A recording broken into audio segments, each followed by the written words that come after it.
Olá, pessoal, sejam todos bem-vindos ao nosso Clube Criminal, seu podcast diário, começando sempre ao meio-dia. Hoje comigo, Rodrigo Alvarez, defensor público há mais de 10 mil anos, e ele, professor Wallace França. E a gente vai falar hoje sobre Estatuto de Desarmamento, a gente vai ter vários outros temas, pacote anticrime, crimes hediondos, vários assuntos que a gente pode tratar aqui no nosso podcast de hoje, vai ser super especial. E eu quero já agradecer aqui a presença do professor, quero também pedir para que ele fale um pouquinho sobre a trajetória dele, de onde ele veio, como que ele está nas mídias sociais ali, para o pessoal poder conhecer também e a gente poder começar o nosso podcast de hoje. Professor, seja muito bem-vindo aqui. Obrigado, Rodrigo. Eu que fico feliz aí pelo convite. Eu não conhecia o Clube Criminal, né? Fui receber o convite pelo Instagram mesmo. Então, fico muito lisonjeado pelo convite. Sou policial legislativo do Senado Federal, sou professor na área de Direito Penal, Direito Processual Penal, legislação extravagante, já fui delegado de polícia, já fui agente penitenciário federal, já fui cadete da aeronáutica. Então, estou nessa caminhada de concursos aí. Eu até dei uma olhada no Clube Criminal, achei interessante que é justamente voltado aí para a prática, né? Para os advogados em geral que trabalham na prática de execução penal, de direito criminal, direito penal como um todo. E achei muito interessante e obrigado mesmo pelo convite. Espero que eu possa ajudar aí um pouco em alguns temas aí que eu ministro aula, né? Show de bola, legal. E eu olhei aqui, você foi nomeado em mais de 10 concursos, né? Eu achei bem interessante isso daí. Você falou que tem toda essa bagagem, essa experiência como delegado de polícia. E eu fiquei assim com uma dúvida, né? Acho que o pessoal também tem essa dúvida. O que a polícia legislativa, o policial do Senado, né? O que ele faz? Qual que é a atribuição dessa função que você exerce hoje? A polícia legislativa ela é de ciclo completo, pouca gente sabe disso, né? E eu digo até que mais um pouco de que ciclo completo. Ela junta função investigativa com função preventiva. PM e civil junto, uma polícia só. Então a gente investiga crimes que ocorrem territorialmente no Senado Federal e nos locais oficiais do Senado, e também de competência material, crimes que envolvam o interesse do Senado Federal, é a Polícia Legislativa que investiga. Exemplo, ameaça contra senador, crime contra a honra de senador. Tivemos um caso recente aí de residência oficial da deputada que foi aparentemente lesionada dentro da residência oficial. Aí a Câmara, Polícia Legislativa da Câmara que investiga, então realiza investigação, realiza prevenção. Temos policiais que trabalham no policiamento externo com viatura, porte ostensivo, né? O artigo 6º, inciso 6 do desarmamento dá o nosso porte de armas em serviço ou fora de serviço também, como a maioria dos policiais, como todo policial, né? E além disso fizemos a parte institucional, porque a nossa polícia ela é uma polícia que ela existe, o pressuposto dela é manutenção e independência do poder legislativo. Então a gente faz segurança de dignitários, presidente do Senado obrigatoriamente, senadores ameaçados caso o presidente autorize, fazemos a segurança de comissões, né? Normalmente eles dão muita bagunça com comissões. Hoje mesmo temos aí 350 índios em Brasília para discutir questões indígenas e às vezes quer invadir o Congresso, invadiram a cúpula tem pouco tempo. Então aquela parte ali de prevenção no Congresso Nacional, mais a parte de investigação, mais segurança de militares, é uma polícia bem com muitas atribuições, só que pouco conhecida na prática, mas são muitas atribuições mesmo. Então, parte institucional, então a gente tem que ter especialistas. Temos área de inteligência, temos área de investigação, temos área de policiamento interno, policiamento externo, CFTV, e por aí vai. Sem contar que em Brasília, né, tem aí uma estrutura diferenciada em relação às outras polícias. Né? Costumo dizer que é o ápice das polícias. Legal. Você falou que tem essa função dupla, né, de militar e civil. Então, vocês presidem inquérito também? Como se fosse um inquérito... Positivo. Que legal. Súmula 397 do Senado, do Supremo Tribunal Federal, diz que a gente tem a atribuição de prisão em flagrante e instaurar inquérito policial. Então, a gente está em inquérito policial há muito tempo já. Presidimos inquéritos policiais. Esses inquéritos, eles são, através o Ministério Público Federal faz o controle externo dos inquéritos policiais nossos e são encaminhados para a Justiça Federal, aqui de Brasília. Isso já há bastante tempo já. Legal. Não são muitos, né? Como a rua aí, às vezes tem muito mais inquéritos. Mas temos inquéritos também. Acontece muito furto, muito estelionato, né? Tem até violência doméstica, acontece às vezes no Senado, acontece com servidoras, muitos crimezinhos aí. Crimes contra a honra, bastante também. Interessante. Que a gente sempre busca tentar mostrar para o advogado, o criminalista aqui, para a advogada, como que a gente pode trabalhar melhor, como a gente pode ter ideias de outros nichos também. E isso me parece que, não sei se tem muita gente que atua junto com vocês lá no inquérito, se tem um acompanhamento por advogados ou se não tem. Como que é essa função do advogado ali junto com vocês? A depender do crime, né, dependendo do investigado, porque às vezes furtinho pequeno, né, tem um furto pequeno, por exemplo, a pessoa não contrata advogado. Normalmente passa batido, às vezes só no judiciário, às vezes chega na insignificância. Mas a depender do tema, os advogados acompanham sim. Os advogados têm acesso, a súmula vinculante 14 ela é cumprida na prática, tem acesso, tira cópia.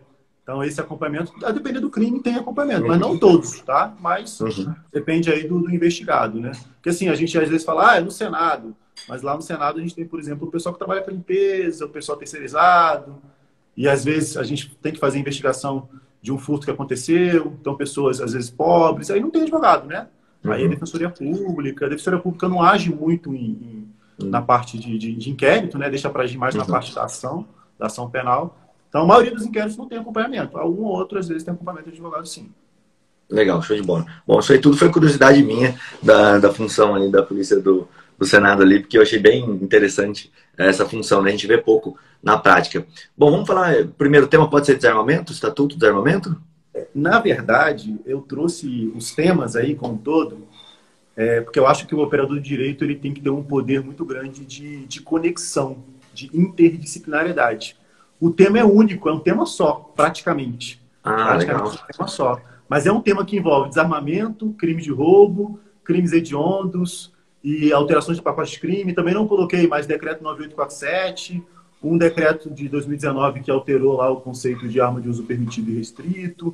Então é um tema só que envolve tudo isso de uma vez só, que eu acho que para a prática da advocacia é muito interessante. Trouxe aí também a Lei 13.654, que alterou o 157, parágrafo 2º, inciso 1º do Código Penal, que tem uma relevância prática muito grande também. Até em execução penal, né? Quem está ligado aí pode agir na execução penal, pedindo para tirar aumento de pena. Muita coisa interessante aí que eu trouxe.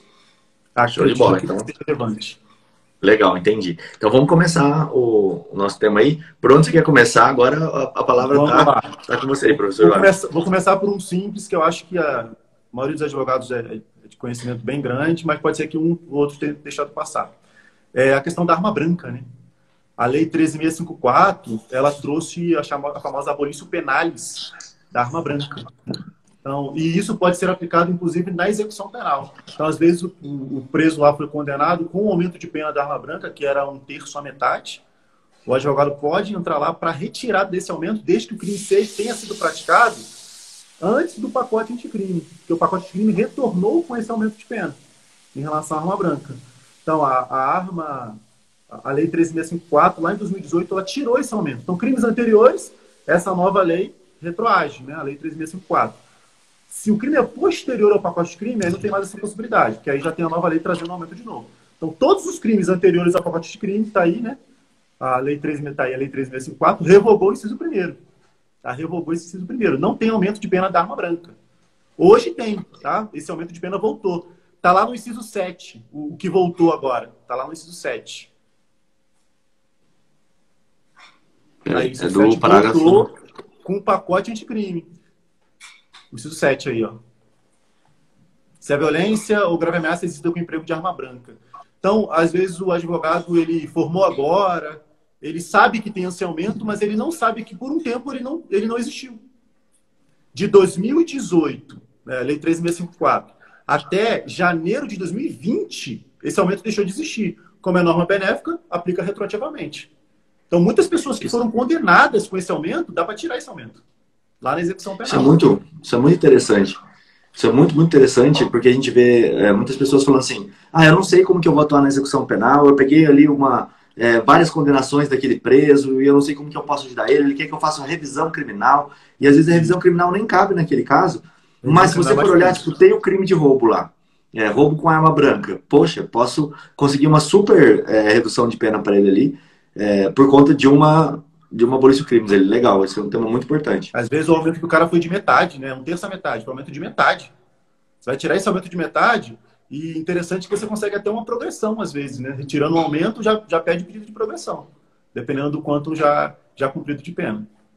E aí eu tenho até uma dica prática aqui para o pessoal. Quando você for olhar execução penal ou qualquer outro crime, sempre procura no Google Código Penal completo. Escreve assim, ele vai aparecer. O primeiro que aparecer ali você acessa, porque eu até vou mostrar aqui para vocês como é que ele fica. Ele fica cheio de anotações. Então a gente pode ver exatamente o que aconteceu com a evolução legislativa aqui, né? Ó.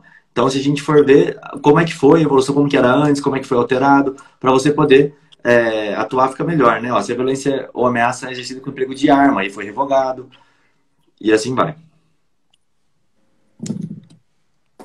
Mandar um abraço aqui para o professor Fernando Andrade. Olha só quanto tempo mesmo. Hoje o professor Fernando é juiz federal da Terceira Região São Paulo, Mato Grosso do Sul. Foi meu amigo quando ele era procurador federal e eu era agente penitenciário, a gente dava aula junto na época. Ah, que legal. Juiz federal. Tá aí, ó, acabou de mandar. Estou vendo aqui pela foto ele mesmo. É que fica menor ainda, né? Só na minha tela aqui. Show de bola, que legal. Show, Vamos aqui lá. no Mato Grosso do Sul Próxima também, pô. Bacana. Vamos continuar. Próxima dica muito interessante. Isso na prática, pouca gente ficou sabendo, assim, não foi muito divulgado. Eu vou te falar direto pelo calibre, depois eu falo do conceito. Armas, .40, .45, 9mm e 357. .40, .45, 9mm e 357. Isso vale principalmente lá para o desarmamento. Essas armas, até mais ou menos junho de 2019, eram armas de uso restrito. Esses 4 calibres. De junho de 2019 para cá, passaram a ser armas de uso permitido. Era arma de uso restrito, passaram a ser com o decreto 9847. O decreto anterior era o decreto 5123 de 2004. E aí o que acontece? Em 17/18, o porte de arma de fogo de uso restrito, ele virou hediondo. Ele se tornou hediondo. Depois deixou de ser, mas na época... Então, muitas pessoas foram condenadas pelo artigo 16 de desarmamento. Crime hediondo. A pena dele ainda é de 3 a 6 anos. Só que crime hediondo. Progressão dificultosa, né? Tem todas as consequências de ser um crime hediondo. E aí, quando foi em 19, a alteração do decreto fez com que o porte ou posse de arma de fogo de uso restrito, no caso, .40, .45, 9mm e 357, essa arma deixou de ser hediondo e passou a ser uma arma de uso permitido. Então, isso vale tanto para processo quanto para execução penal. Então, o cara da execução penal foi condenado pelo 16. Engraçado que não houve alteração da lei. Tá? Foi alteração do decreto regulamentador, porque se trata de uma norma penal em branco. Então, meados de 2009, o que aconteceu? Essa arma deixou de ser restrita e virou permitida. O cara tem que entrar pedindo para se adequar às penas do 12 e do 14. 12, posse de arma permitida, 14, porte de arma permitida. Isso aconteceu só com alteração do decreto. Tá? Um decreto do presidente Jair Bolsonaro, em junho, é o decreto 9847. É o que ficou, né? O que ficou foi o 9847. E depois desse 947 ainda teve uma alteração, acho que em 2021, pelo 10.030. Está revogado aí o artigo 2º, você vai olhar o artigo 2º do 9847, ele está revogado. Mas o texto é o mesmo. O texto que está no outro decreto é o mesmo. Regulamentando o que é uma arma de uso restrito ou uma arma de uso permitido. Qual foi a grande alteração? A grande alteração foi o seguinte. A potência da saída do projetil na boca do cano da arma, que era de 608 joules para ser restrito e passou a ser 1.620. Coloca você lembra disso? É esse aí que está revogado, mas o texto é o mesmo. Foi revogado pela lei 10.630 aí, ó. Mas o texto é o mesmo. Tá, legal. E aí, eu procurei aqui, ele não tem, né? Olha que interessante isso. Ele não fala qual arma é, né?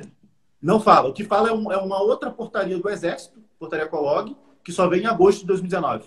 A portaria veio depois, o pessoal já da discussão, mas como a regulamentação é anterior, a validade da arma permitida ou restrita é a partir do decreto de junho de 2019. Com o pacote anticrime, no final de 2019, com vigência de 23 de janeiro de 2021, o que aconteceu? A arma de uso restrito, ela deixou de ser hediondo. Agora na lei. Então, a arma de uso restrito deixou de ser hediondo. Mais uma implicação prática. Imagina que você pegou lá um roubo com fuzil automático. Você pegou lá um porte de fuzil. O fuzil, ele não deixou de ser arma de uso restrito. Mas o porte restrito deixou de ser hediondo. Com o pacote de crime. Nossa, hoje só é hediondo o porte proibido. É somente o porte proibido que é hediondo. Então, às vezes, na prática ali, né, O cara pegou um porte de fuzil antes do pacote de crime, era hediondo, progressão diferenciada, só que ele não é hediondo mais. Então agora a progressão pode ser melhorada para ele. Execução penal. Então temos aí a alteração da arma restrita, depois tivemos a alteração da hediondez da arma restrita. Né? Mudou os dois. Ok?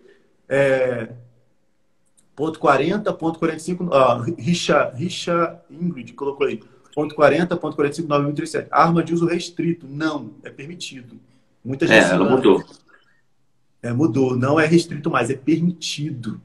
O porte dessa arma é arma de uso permitido. Olha a implicação, mais uma implicação prática. O cara vai. E muita gente se enganando com isso aqui, ó. O cara vai roubar com uma ponto .40. Ele vai roubar com uma ponto .40. Faz um roubo lá com ponto .40. Ou uma 9 milímetros. Qual aumento deve ser aplicado para ele hoje? Essa arma é uma arma de uso permitido. Logo, o aumento é de 2/3, não é do dobro.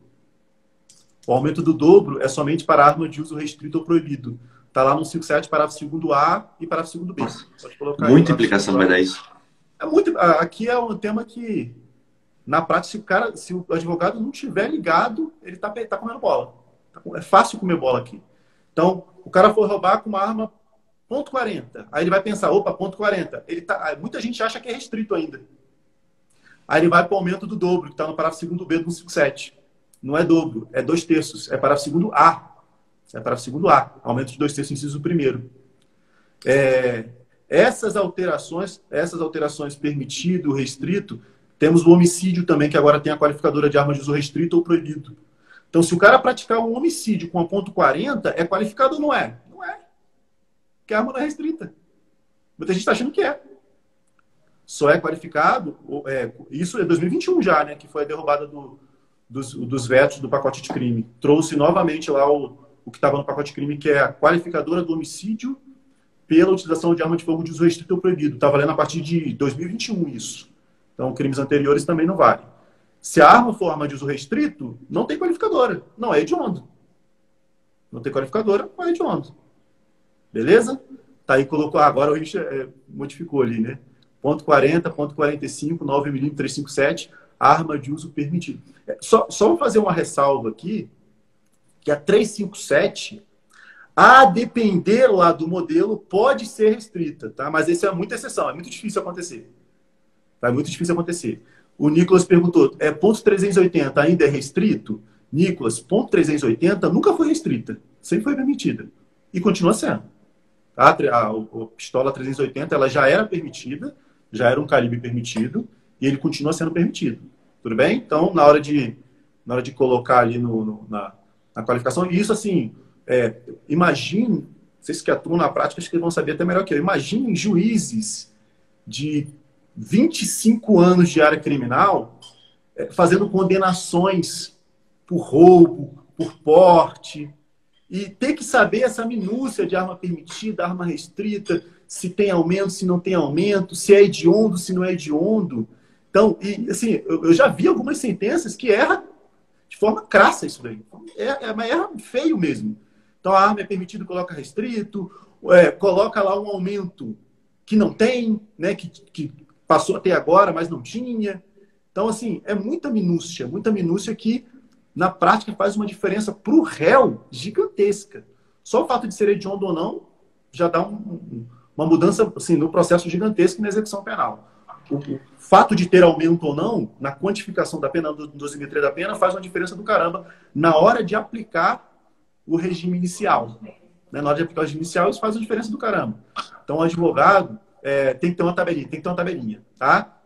Como aqui é Instagram, eu não consigo colocar essa tabelinha, normalmente eu faço. Mas vamos lá. Primeira coisa que eu falei lá atrás. Alteração de arma restrita ou proibida em junho de 2019. O advogado tem que estar ligado.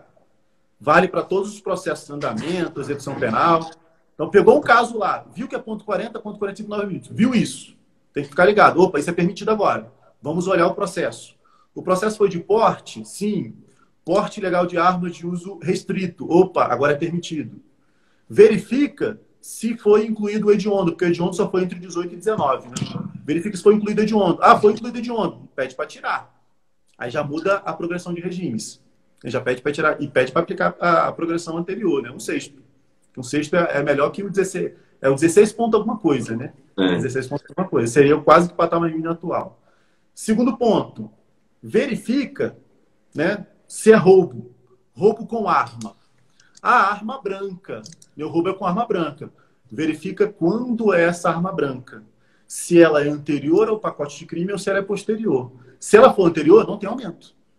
Se ela é posterior, não tem aumento. Ah, mas o fato é antigo. É anterior, inclusive, a 13654. Não tem aumento, porque lei benéfica retroage. Né? Aí é o caso de lei intermediária. Ela vai retroagir. Então você aplica anteriormente, retirando esse aumento aí de um terço à metade. Verificou hoje. Ah, um roubo praticado hoje. Com arma de fogo. Qual é a arma de fogo, no caso, hoje aplicada? Ah, professor, foi um roubo com arma .40. Eu vou aplicar restrito ou vou aplicar permitido? Permitido. Só 2/3. Verifica se o juiz não está tratando ela como de uso restrito e se ele está aplicando ali o dobro. Né? 2/3 com o dobro é uma diferença do caramba, né? É um mais 1/3 de diferença. Então, verifica se o juiz não está aplicando ali o dobro em vez de aplicar o 2/3. Então, aí temos implicações pequenas que fazem uma diferença danada na prática para o réu. E roubo, crime comum, né? Pode colocar aí o segundo B, né? Se a violência ou grave ameaça exercida com emprego de arma de fogo... Para o segundo A. Uau. Sobe um pouquinho para o segundo A. Tá aí, ó, inciso primeiro. Isso aí tá desde lá da Lei 13.654. Aumenta-se de 2/3 se a violência ou grave ameaça é praticada com arma de fogo. Se é praticada com arma de fogo. Isso valeu da Lei 13.654 até o pacote de crime. Para todas as armas. Com o pacote de crime, foi incluído o parágrafo segundo B. Tá? Com o pacote de crime, foi incluído o parágrafo segundo B. Que aí aumenta do dobro para arma de uso restrito ou proibido. Tá aí o parágrafo segundo B. Se a violência grave ameaça com emprego de arma de fogo. Nós tivemos até uma discussão, a defensoria até pensou em fazer mutirões dentro da execução penal para poder olhar todos os processos que tinham roubo com arma branca para poder pedir. E o Ministério Público daqui teve eles começaram a ter uma tese, foi até interessante a tese deles, falando que isso foi um erro legislativo. E que então não seria uma polícia de crime, teria que voltar à norma como ela estava antes. Foi bem interessante isso, mas aí não colou essa ideia. Na verdade, a discussão foi a seguinte: alguns disseram que foi erro legislativo, outros disseram que foi um erro intencional.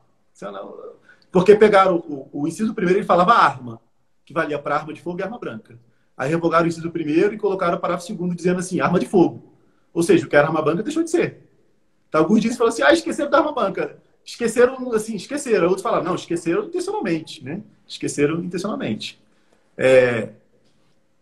Esse esquecimento, ou não importa, né? Pro réu ali o que vale é o que está na lei, né? Pro réu o que vale. A arma branca deixou. Aí, tanto que com o pacote de crime, teve uma pressão lá no projeto do pacote de crime e colocaram de novo, né? Lá no inciso 7, a arma branca. E era exatamente isso que eles estavam alegando aqui. Eles estavam falando que a arma branca aqui, quando ele foi reincluído, ficou nítido que foi um erro, porque ela saiu e voltou em um curto espaço de tempo. Então, que não poderia, mas a tese defensiva é que não tem isso. Se por um dia ficou sem a arma branca, tudo para trás. Tudo para trás tem que ser olhado. Esse de menos de... Não foi um dia, mas foi cerca de... Foi um mês, mais ou menos, aconteceu um desarmamento lá em 2000, né? Desarmamento não, na lei de drogas lá em 2000.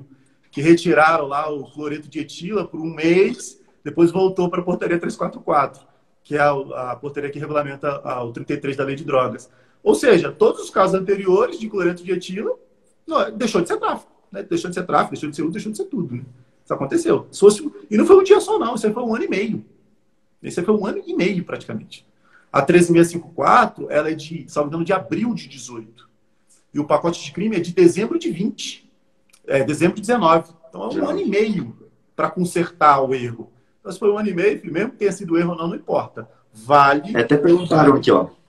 Que eu achei interessante. No crime de roubo com arma de fogo, só aplica o aumento se o crime for cometido após o pacote anticrime? O aumento maior, sim. Agora, o aumento que tinha antes, eles entendem aquela ideia da continuidade normativa típica.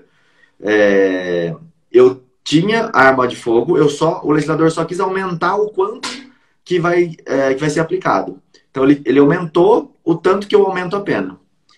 E com isso, o que está para trás continua com aquele aumento anterior, com aquele aumento menor. Exatamente. Esse então, não foi excluído. Olha como eu sei que advogado às vezes não gosta muito de número, né? Assim, tem uma versão a número, mas data tem que estar ligado, porque data faz uma diferença do caramba. Verificou que o caso é de roubo com arma de fogo. Entendimento do STJ aqui, ó. Se a arma estiver desmuniciada, não aplica aumento. A STJ tem reiterado esse entendimento. A arma desmuniciada não aplica aumento. Lá no desarmamento, a arma desmuniciada é crime. Mas no roubo não é aumento. O STJ tem vários entendimentos nesse sentido. Dá para o advogado pegar isso. A arma desmuniciada no roubo não tem aumento. Lá no desarmamento é crime, né? Mesmo que a arma esteja desmuniciada. Desde que ela tenha eficácia, né? A arma ineficaz, não. Olha o que acontece. Então, até perguntaram isso. Achei interessante aqui. Da munição percutida ou não percutida? Se isso também teria alguma diferenciação aí ou não? Vou comentar, mas vamos lá. Pegou um crime de roubo. Tem que verificar o seguinte. Esse crime de roubo, ele foi praticado antes de abril de 18? Ah, ele é anterior a abril de 18. Se ele é anterior a abril de 18, o aumento é de 1/3 à metade. O aumento que tem que ser aplicado é 1/3 à metade. Se ele for entre abril de 18 e janeiro de 20, aí o aumento é de 2/3. Se for posterior a 23 de janeiro de 20, aí você que diferencia, né? A arma de fogo restrito ou proibido aumenta de dobro. Isso aí, ou seja, a data vai fazer diferença. Aumento de 1/3 à metade antes de abril de 18, entre abril de 18 e janeiro de 20, aumento de 2/3, e a partir de janeiro de 20 é que aí eu vou aplicar o dobro para a arma de uso restrito ou proibido. Então, o juiz às vezes come bola com isso daí, deixa passar. Tem que ficar ligado que às vezes aplicar o aumento anterior. Arma percutida, né? Teve a percussão, mas não teve o disparo. Se for lá no desarmamento, crime, desde que essa arma tenha eficácia. Porque lá no desarmamento, mesmo que a arma não tivesse municiada, mesmo que ela não tivesse municiada, seria crime. Então, ela percutiu, mas não explodiu, né? Não jogou o projetil à frente. O desarmamento é crime. No roubo, eu levantaria a seguinte tese. Se a munição não deflagrou, eu consideraria uma arma desmuniciada. Logo, não tem aumento. Não é hediondo. Roubo com arma é hediondo hoje, tá? A pessoa está perguntando aí. Roubo com arma, qualquer arma, tá? Roubo com arma permitida, restrita ou proibida é hediondo. Beleza? Só arma branca aqui não. Arma de fogo hoje no roubo, desde o pacote de crime, é hediondo. Tudo bem? Lei posterior não se aplica aos casos anteriores. A lei posterior não se aplica aos casos anteriores se ela for maléfica. Se ela for benéfica, retroage, né? Se ela for maléfica. Beleza? Então, arma percutida. No roubo. Não disparou. É porque normalmente isso acontece quando a munição é ineficaz. A munição é problemática. Aí, nesse caso, a minha tese seria a seguinte. Munição, não tem munição. Porque a munição não é eficaz, não é munição. Né? Não tem um conceito de munição ali. Logo, eu levantaria a tese. Olha, essa é arma sem munição. Aí eu puxaria o entendimento do STJ de que arma sem munição não tem aumento. Olha a diferença. Se não tem aumento, deixa de ser hediondo. Se não tem aumento... Cara, isso é uma relevância prática danada. O cara vai praticar um roubo com um fuzil. Sem munição. STJ, roubo simples, não é hediondo. Roubo simples, não é hediondo. Sem aumento nenhum. Então a diferença pro cara lá é muito grande, né? Então se ele tá com a munição, aí ele entra no aumento do dobro hediondo. Porque fuzil é arma de uso restrito. Vai entrar no dobro hediondo. Então, é bom que tenha essas minúcias. Gente, qualquer dúvida, eu estou à disposição aqui no Instagram, porque às vezes é tanto caso prático que aparece, né? O cara, às vezes... O pessoal estava perguntando como é que acessa o seu Instagram. É só clicar aqui em cima nessa setinha aqui, pessoal. Vai estar o Instagram de todo mundo, tá? Aí você vai ver lá, professor Wallace Franca, né? Vai ficar ali. O doutor Ansel, né? Falou que tá batendo nessa tecla aí. Pode ir direto e puxa o entendimento da STJ aqui de que não tem aumento, tá? No desarmamento não tem diferença pro crime de desarmamento. Porque a arma desmuniciada no desarmamento é crime. Você pode considerar isso, às vezes, nas circunstâncias. Lá, se o juiz der alguma... Lá na pena base, ele mexer alguma coisa na pena base, aí você pode até tentar considerar. Mas lá no desarmamento é crime, mesmo que esteja desmuniciado. Eu trabalhei muito tempo. Eu trabalhei muito tempo no criminal residual, né? Onde a gente fazia todos os delitos. Hoje em dia eu sou especializado Lei Maria da Penha, fazendo defesa do réu. E antigamente tinha uma tese da arma desmontada. Quando eu encontro uma arma completamente desmontada, a gente alegava que aquilo não era uma arma mais, eram peças isoladas. Se ela não está montada, ela não é uma arma. Tinha essa tese também, não sei como está hoje em dia o conceito não disso. Prevalece. Aí olha, eu tenho um ponto que eu não concordo muito, mas vou comentar o que prevalece hoje, né? Se a arma estiver toda desmontada, mas eu tiver todos os elementos dela, considera-se arma. Considera-se arma. Agora, se eu tiver faltando uma peça, aí não é arma, porque ela é ineficaz. A arma e seja uma peça essencial ao disparo. Uma peça essencial ao disparo. Por exemplo, não tem percutor. Arma sem percutor é ineficaz, crime impossível. Cuidado que existe a ineficácia absoluta e a ineficácia relativa. Se a arma for ineficaz relativamente, significa que ela às vezes dispara, às vezes não dispara e tudo mais. Aí, nesse caso, é crime. Tá? Nesse caso, é crime. O que eu não concordo aqui? Se o cara foi encontrado com o cano da arma, só o cano, prevalece que não é crime. Por quê? Porque o cano não dispara, como se fosse uma arma ineficaz, uma arma quebrada. É a mesma coisa. Só parte da arma é uma arma quebrada, que não dispara. Mas se o cara foi encontrado só com uma mira laser, aí é crime. Porque é acessório. Os armamentos falam arma de fogo, munição e acessório. Então, se for só o acessório, é crime. Se for só uma parte da arma, não é, porque é uma arma ineficaz. Então, imagina que o cara é encontrado com uma arma sem percutor. É uma arma que não dispara. Essa arma é ineficaz, crime impossível. Ok. Qual que é a diferença dele para o outro que é encontrado só com o cano da arma? Mesma coisa. É uma arma que não dispara. Agora, o cara que é encontrado com a mira laser, aí é crime. Não tem sentido. Para mim, não tem sentido. O cano não ser crime e a mira laser ser crime. Então, eu, como advogado, eu bateria nessa tecla. Ó, só por proporcionalidade, razoabilidade. O cara, só cano não é crime. Só mira laser, que também não dispara, é crime. Valendo notar que nos armamentos, só munição é crime. Só munição é crime. E para quem não está... Eu tive um caso muito emblemático. Eu tive um caso muito emblemático, só para ilustrar essa ideia, de um rapaz, o cara ele era faxineiro da rua, assim, gari, e ele encontrou uma munição no chão, ele achou bonito. E ele deixou dentro do carro dele. Não achou bonito, ele guardou para ele a munição. Então tinha uma munição dentro do carro dele. O policial passou, olhou, viu a munição dentro do carro dele, ficou esperando ele voltar. Quando ele voltou e abriu o carro, falou: esse carro é seu? Você tá preso por causa da munição, tá? Vamos pra delegacia. E gerou um processo todo contra o cara por causa de uma munição que ele comprovou que ele era gari, que ele achou.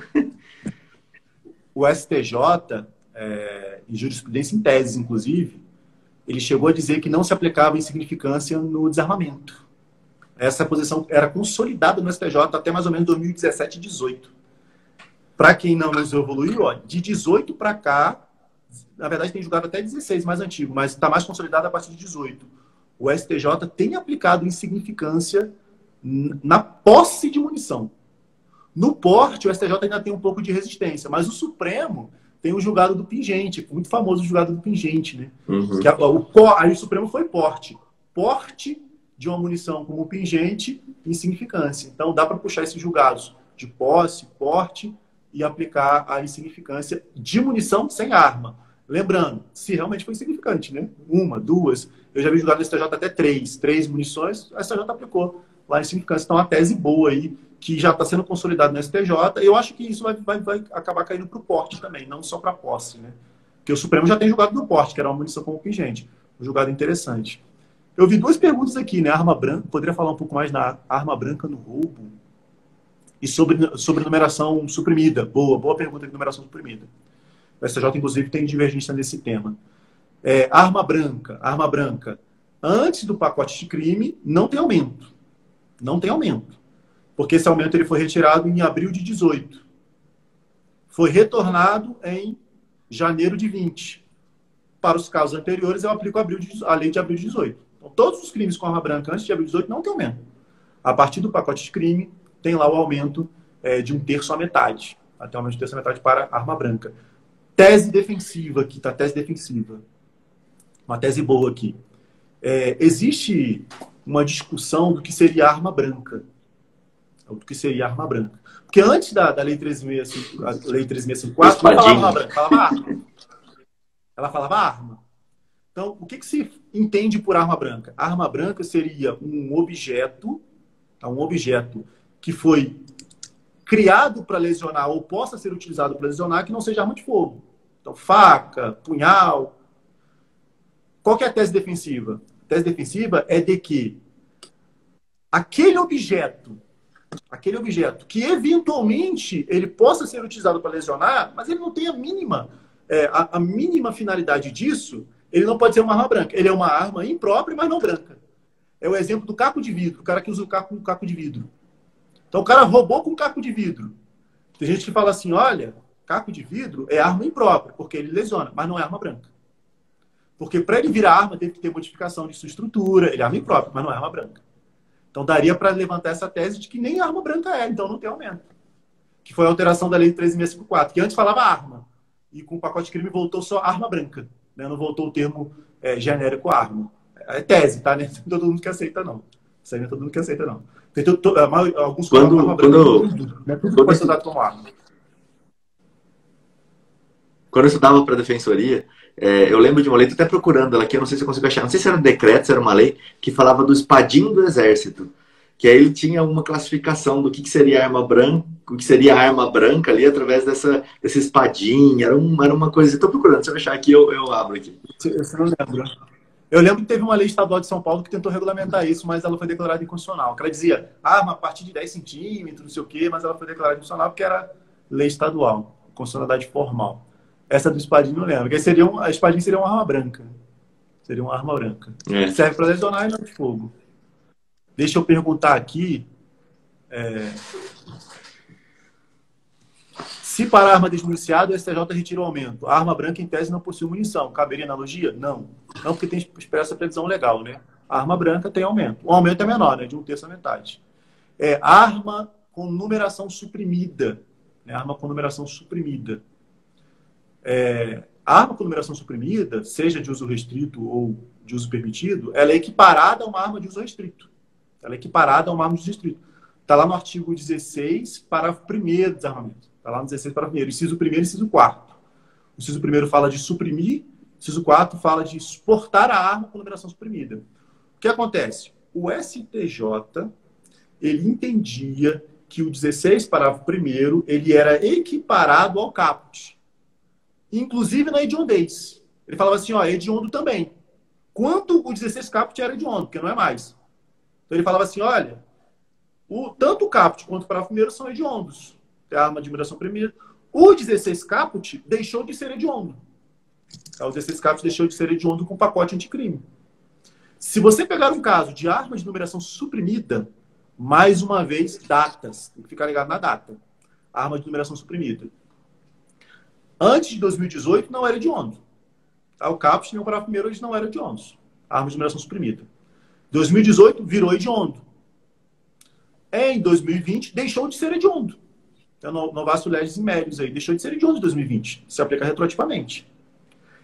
O STJ, ele tem entendido, isso é divergente nas turmas, na quinta e na sexta turma, que a arma de numeração suprimida, ela, inclusive na época lá, entre 18 e 20, não era hedionda. Uma turma fala que é hedionda, outra fala que não é. Uma turma fala equipara ao caput. A outra turma fala não equipara ao caput para fins de crime hediondo. Eu entendo aqui que não equipara para fins de hediondo. Por quê? A lei dos crimes hediondos, ela cita expressamente o artigo 16. Fala assim, o 16 caput é hediondo. Não fala a parágrafo primeiro. E a gente adota o sistema legal. Só é hediondo aquilo que está expressamente previsto na lei dos crimes hediondos. E ela não citava o parágrafo primeiro, ela citava o 16, só o 16. E aí interpretar o parágrafo primeiro, para mim, era uma interpretação em Malam Partem. Então eu entendo que a numeração suprimida, ela não era hediondo, inclusive lá em 18 e 19. E tem uma turma da STJ que entende assim. Tem uma turma que entende assim. Como hoje não é mais hediondo, né? Como hoje, com o pacote de crime deixou de ser hediondo, aí tá mais fácil aplicar isso retroativamente, né? Não é hediondo. Beleza?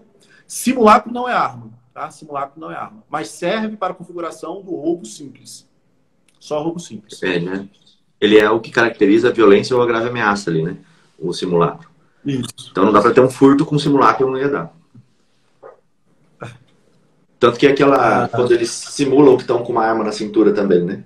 Quando ele fala, ele mostra para a pessoa. Aí pode configurar a grave ameaça só. Né? Show. Esse tema é um tema assim, que dá muita dúvida mesmo, né? Porque assim, Muita, nossa, o tanto de perguntas que você não imagina. Professor do GRAN, sou professor do GRAN e da Enapol. Esse aqui é um tema legal, ó, que o pessoal pergunta bastante. Se a palavra da vítima pode configurar a causa de aumento ali do roubo. Por exemplo, a vítima falar, olha, eu vi e ele estava com arma. O STJ e o Supremo têm entendimentos divergentes sobre isso, sobre esse ponto. Deixa eu lembrar aqui qual é de qual. O STJ entende que a palavra da vítima pode configurar, se ela falar com firmeza, com clareza de que viu uma arma. Eu não concordo, eu atacaria isso. O Supremo fala assim, olha, somente a palavra da vítima, sem outros elementos, não dá para configurar. O Supremo fala, tem que ter se houve um disparo, por exemplo, mesmo que a arma não tenha sido apreendida, aí dá para configurar. Então o Supremo ele quer mais requisitos. Você fala, tem que ter mais requisitos. Só a palavra não. Porque assim, nós somos leigos em relação ao armamento. Às vezes é uma arma de brinquedo e a gente acha que é uma arma de fogo. Nesse ponto eu concordo com o Supremo. Nem tudo eu concordo com o Supremo. Normalmente eu concordo mais com o STJ. Mas nesse ponto aqui, eu concordo mais com o Supremo. Realmente. Nós somos, assim, a maioria das pessoas são leigas em relação à arma. E às vezes é uma arma de brinquedo. E tem um julgado da STJ que ele acaba sendo aplicado genericamente, que assim, eu não consigo concordar. Que ele fala assim, a apreensão da arma e a perícia são dispensáveis para a configuração. A perícia é dispensável. Se o réu ele quiser dizer que a arma é ineficaz, ele tem que pedir a perícia. Só que assim, hoje, no roubo e nos armamentos, isso é crime, isso configura crime. Arma de fogo é crime. Quem é que tem que comprovar a imputação? O Ministério Público. O Ministério Público faz a imputação sem o laudo, porque às vezes o laudo não saiu ou não teve laudo, e vem o STJ e diz que o laudo é dispensável. Não concordo. Ou seja, às vezes para derrubar a arma, dizer que a arma é ineficaz, para dizer às vezes até que é uma arma de uso permitido, o réu que tem que requerer perícia. E a perícia oficial, né, quem faz a perícia é oficialmente feita. Então, eu não concordo, mas é o entendimento do STJ, que a perícia é dispensável, inclusive em desarmamento. A perícia é dispensável. E aí eu queria lembrar desse ponto que você falou aqui, que é o do júri, né? O júri com emprego de arma de fogo de uso restrito ou proibido. Lá no 121, no caput ali do... No caput não, no qualificador aqui. Parágrafo segundo dele. Está valendo já, tá? Vai... Exato. E aí você vai poder utilizar aquela ideia, né? Sem saber qual arma que foi utilizada. E qual arma não foi. Nessa parte eu tenho muita dúvida. Eu tenho que olhar... Você explicou ali um pouco. Eu tenho que olhar qual que é o calibre dela, o potencial dela. Porque não vai falar qual arma exatamente é, né? Aí é perícia, né? É perícia. Que é dispensável, mas é perícia. Porque assim, se for arma .40, .45, 9mm, isso já está batido que é arma de uso permitido. Ela é arma de uso permitido. Por alteração lá do decreto. Então, bateu o olho, viu que é uma... mas o advogado não conhece. Tem que conhecer. Para defender, tem que conhecer. Mas, professor, ele não conhece. Aí ele joga no pedido de perícia, ele joga lá perguntando qual o calibre da arma. Essa arma configura de uso restrito, permitido ou proibido? E olha só, eu já vi laudo errando isso. O cara lá no laudo falou, .40, laudos mais atuais, porque é alteração, né? Às vezes a pessoa não está ligada. .40 e é de uso restrito. O juiz olha o laudo e fala, uso restrito. Aí você tem que demonstrar para o juiz com a legislação que não é uso restrito, que é uso permitido. Mas assim, tendo o laudo já ajuda. O laudo dizendo o calibre. Porque tem a portaria do Exército, a portaria, eu esqueci, acho que o novo colóquio do Exército que trata sobre o assunto. Depois eu posso até mandar no Instagram, que ela é de agosto de 2019. Que ele colocou lá todas as armas de uso permitido e todas as armas de uso restrito. Ele colocou lá no hallzinho, assim, para ficar mais fácil. Então você joga aquele decreto lá a portaria do Exército no seu pedido, fica mais fácil. Ó, essa arma é de uso permitido, aqui conforme o Exército. No homicídio, vai fazer tesoura, arma branca, sim. Tem a portaria em cima? Eu estou chegando aqui, mas tá aí a listinha. 1222. De agosto, será que é isso aí mesmo, 12 de agosto. Portaria 12, 22 de agosto. Ela traz ali listinha de que arma de uso permitido, que arma de uso restrito, fica mais fácil. Aí vai estar aí ponto 40, ponto 45. Na prática faz uma diferença. Nossa, que Tesoura, legal arma isso branca. aqui. Interessante isso aqui, hein? Olha que legal. E sabe o que é o pior? Se você está dentro de um tribunal do júri, quem vai decidir se entra ou não esse homicídio qualificado e essa qualificadora específica é o jurado. Não é o juiz que vai definir isso. Acho que o João até pode falar, se quiser, um pouco sobre isso. Mas a definição jurídica é do juiz-presidente. O jurado ele pode decidir se teve emprego de arma ou não. Mas se for emprego de arma ponto 40, ponto 45, aí não, aí a definição jurídica é do presidente. Entendeu? Então, o jurado lá decidiu, teve arma. Qual foi a arma? Laudo. Tem laudo para isso. Aí o laudo vai dizer que é uma arma ponto 40, por exemplo. Se a arma é ponto 40, não é homicídio qualificado. Muita gente errando isso assim. Todo mundo falando, cara, tá errado. Homicídio com arma ponto 40 não é homicídio qualificado. Essa arma é de uso permitido. Essa arma é de uso permitido.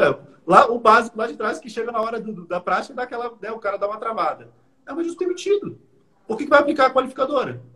Para que vai perguntar para o júri se tem qualificadora? Se a arma é de uso permitido? Você já pode até falar, juiz, para que vai perguntar se essa arma é de uso permitido? Então não tem qualificadora aqui. Então, em tese, não deveria nem perguntar, mas a maioria pergunta. Em tese, não deveria perguntar, porque só é qualificado restrito ou proibido. Que é porte. Pior que se estiver na denúncia.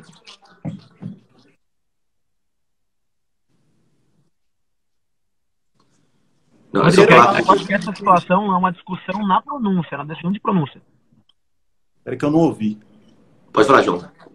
Tá com um delayzinho aqui, desculpa. Essa é uma discussão que eu acredito que tem que ser na primeira fase, antes da pronúncia, né? Porque isso aí nem pode ser remetido a júri, uma situação dessa. Mas se for, essa aqui é a minha colocação. E se ela chega lá no plenário do júri, como ponto 40, você abriu o processo do júri, tá lá, ponto 40, ele já foi denunciado lá atrás, quando ela era ainda, e tá a qualificadora lá. Ó, eu quero colocar, se bem que a qualificadora é 2019, né? Não sei se vai ter 20. um lapso temporal que dá para fazer isso. Não, 21, essa qualificadora aí, ó. Cuidado também, ó. Cuidado. Se você olhar o pacote de crime aí, essa qualificadora ela só veio com a derrubada do veto. É final de abril de 21. Não se aplica retroativamente. Então muita gente pode pensar, não, mas ele praticou homicídio com um fuzil em 2020. Opa, homicídio qualificado. Não é. É só em abril. Cara, advogado tem que saber data, não tem jeito. Ainda mais quando a gente está vivendo esse momento aí de expansão legislativa, né? De exacerbação legislativa, tem que saber data, tem que estar ligado. É só em abril de 21 que veio essa qualificadora. É só em abril de 21. Que foi a derrubada do veto do pacote de crime. É somente a derrubada do veto, tem que saber. O pessoal está pedindo a tabela aí. Eu vou ter que fazer uma tabelinha para você, esses detalhezinhos. Assim. Normalmente, quando eu vou dar uma aula disso, 2 horas falando, porque é bastante coisa. Passou uma perguntinha aqui que eu li na hora. Esse cara, professor, um abraço aqui, professor Bruno. Deu uma pequena travadinha, mas já voltamos. O professor Bruno, ele dá aula das mesmas matérias que eu dou, a gente dá direito penal junto e é grande amigo. Mora aqui em Formosa. Grande abraço aí. Ele colocou aí. Esses calibres passaram a ser todos permitidos. 357 até ponto 45. Grande Brunão aí. Se ele não participou, podem convidar, viu? Professor Bruno de Mel, se ele não participou. Com certeza. Já está mais que convidado. Vou pedir para o pessoal entrar em contato com ele. Eu tinha uma pergunta aqui, deixa eu pegar. E dependendo da arma, o calibre dela vai... Por exemplo, eu estava olhando aqui. Tem arma de uso restrito, a Winchester aqui, 270, uso restrito. O mesma calibragem pode ser...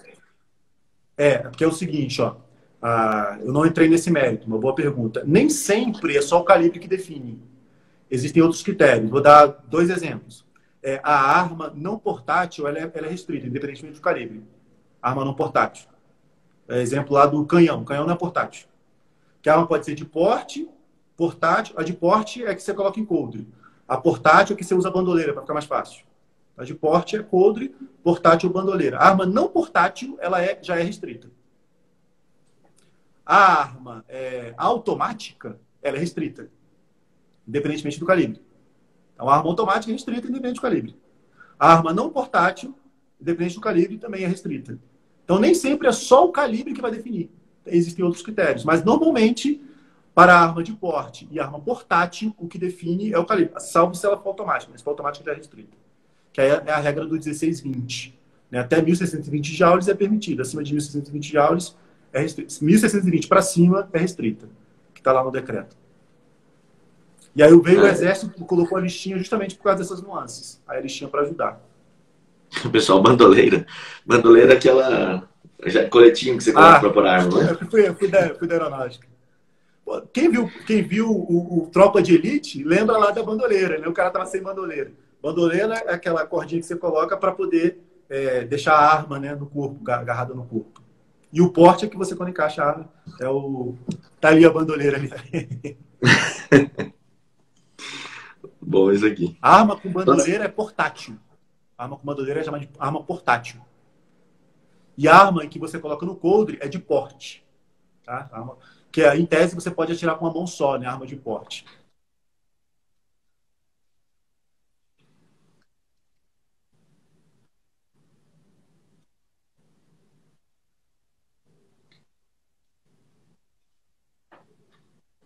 Deu uma cortadinha aqui na internet. Já volta. Calma. Muita informação, o Instagram tá bloqueando. Tem uma travadinha aqui. Tem uma pequena travadinha, mas já voltou.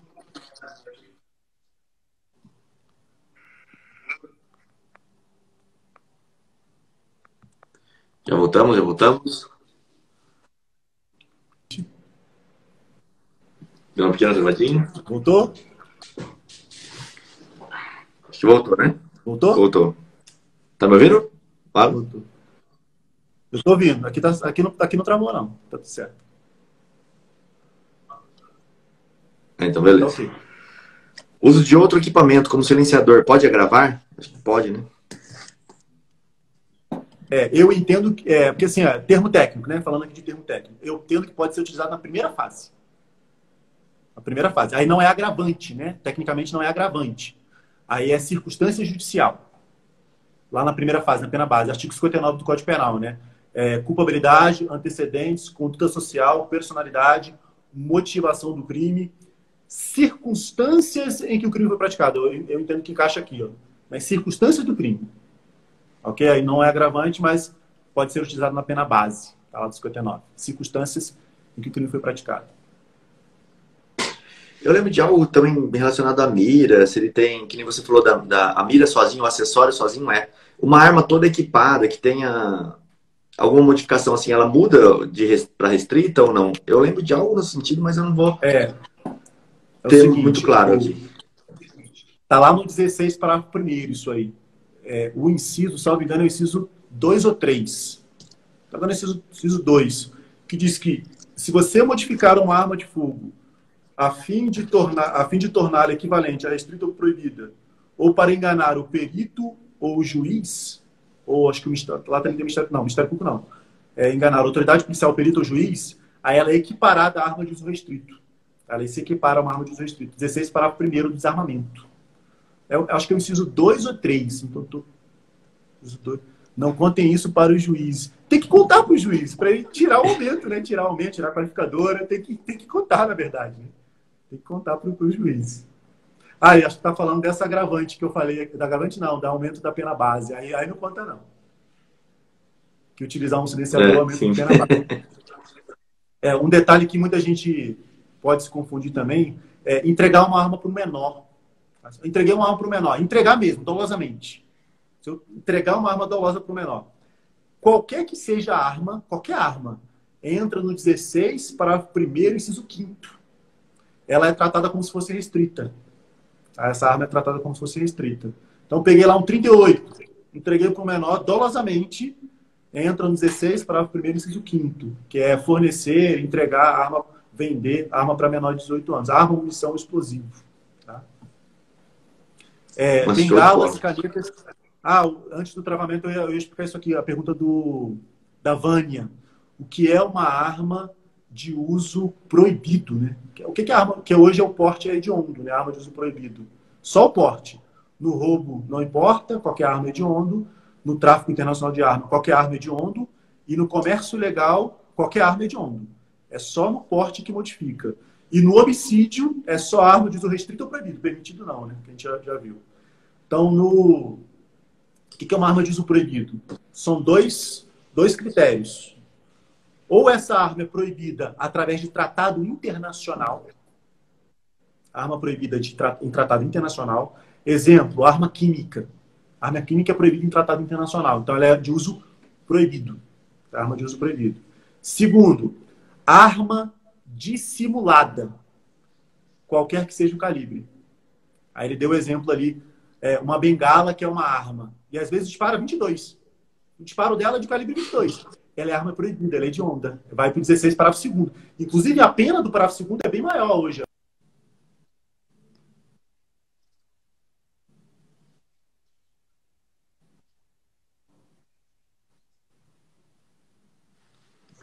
Entrou agora tem um pouquinho. Voltou.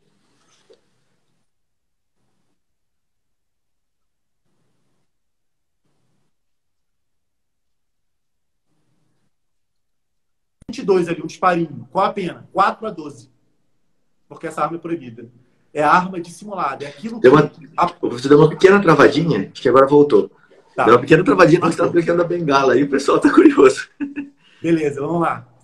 Eu falei que a arma de uso proibido, né? Que são 2 tipos. Primeiro, o tratado internacional. Né? Um tratado internacional diz que pode proibir uma arma. Aí eu dei o exemplo da arma química. A arma de lança-chamas, por exemplo, é arma proibida em tratado internacional. Uma arma que lança chamas é proibida. Aí é proibido. Segundo, armas dissimuladas. Armas dissimuladas são proibidas. Qualquer que seja o calibre. Qualquer.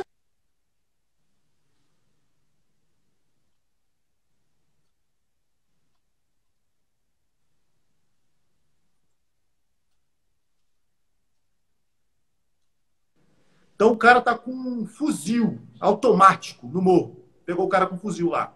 Pena, 3 a 6. O outro cara foi pego com uma caneta. Uma caneta que dispara. Pena, 4 a 12 é hediondo. Porque só é hediondo arma de uso proibido. Aí o grande exemplo é o guarda-chuva do pinguim do Batman. O guarda-chuva do pinguim do Batman é uma arma dissimulada, porque aparenta ser guarda-chuva e não arma. Nesse caso, é a arma de uso proibido. 4 a 12, hediondo. Proibido, 4 a 12, hediondo. A arma dissimulada é aquela que não aparenta ser arma, aparenta ser outra coisa. Ok? O negócio é falar que arma dissimulada o som não some. Não. A arma dissimulada o som não some, não. Às vezes não some, não. Tá? A arma do pinguim lá dispara e faz barulho. Tá? A arma dissimulada não, é que eles estão falando da sua voz. Oi? Eles estão falando da sua voz. Trava bem na hora que você fala da arma dissimulada. Às vezes dá uma travada, bem na hora que você fala. Vai voltar agora. Agora tá valendo? Tá. A arma dissimulada é aquela que não parece ser arma.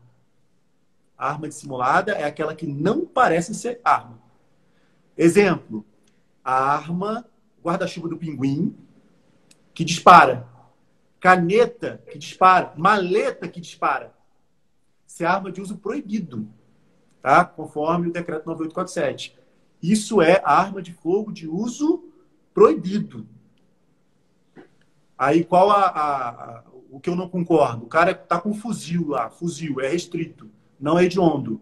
3 a 6. Arma de fogo tá com a caneta que dispara. Proibido. Hediondo, 4 a 12. Uma diferença de tratamento que eu não concordo muito. É o cara com fuzil automático. 3 a 6 não é hediondo. O cara tá com uma caneta que dispara e o disparo dela é 22 ali. O calibre é 22. 4 a 12 é hediondo. Olha a diferença.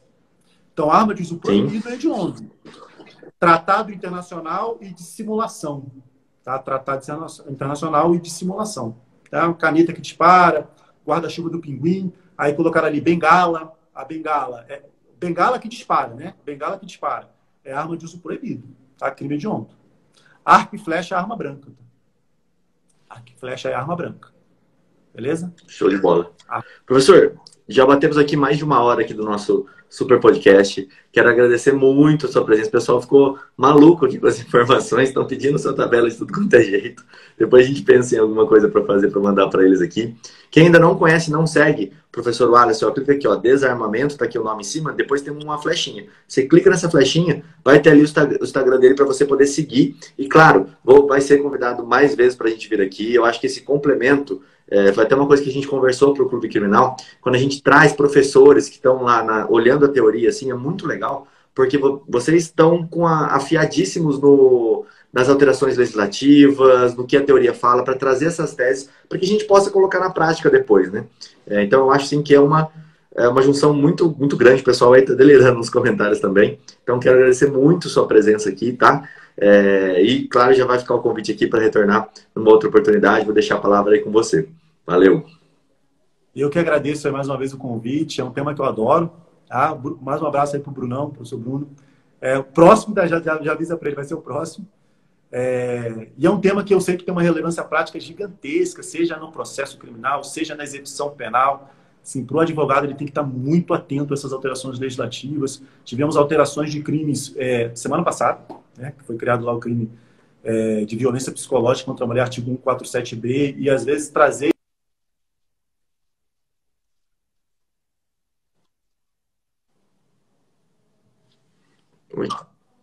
as novidades aí, é extremamente importante.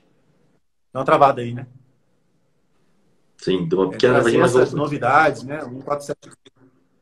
147A, 147B. Então, novidade para advogado tem que estar atento, porque assim, às vezes vem um abolício penais, né? Um abolício de um aumento de pena. Então, na prática, sim, tem que estar muito ligado. Livro de indicação nesse tema, acho que o livro do Masson é bem interessante. O livro do professor Kleber Masson, ele trata bem do assunto. E o meu preferido, meu doutrinador preferido dois doutrinadores preferidos de direito penal é o Greco e o Bittencourt, né? César Alberto Bittencourt. São dois. Eu gosto muito do Greco também. Acho que ele tá até ali, meu. Ele tá lá no outro escritório ali. Eu anotei um monte de coisa aqui, com certeza. Se eu me mostrar aqui atrás aqui da tela, foi anotando enquanto você foi falando. Porque tem muita tese depois bacana passa que a gente faz uma tabela para o pessoal. Fechou. Uma tabelinha.